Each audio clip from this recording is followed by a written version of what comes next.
بسم اللہ الرحمن الرحیم۔ مرغ اور گدھے کی آواز سن کر کیا کہیں؟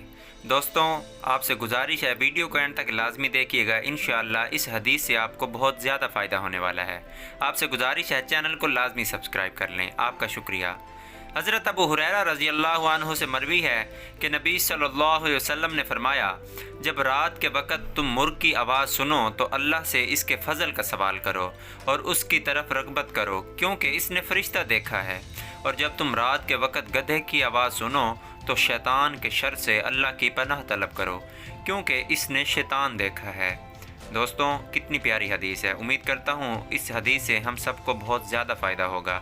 اس ویڈیو کو صدقہ جاریہ سمجھ کر آگے لازمی گروپس میں اپنے عزیز رشتہ داروں میں لازمی شیئر کریں۔ آپ کی سپورٹ کا، محبت کا بے حد شکریہ۔ ویڈیو اچھی لگتی ہے تو ویڈیو کو لائک کر دیا کریں، چینل کو سبسکرائب کرنا مت بھولیے۔ ملتے ہیں نئی ویڈیو کے ساتھ، اللہ حافظ۔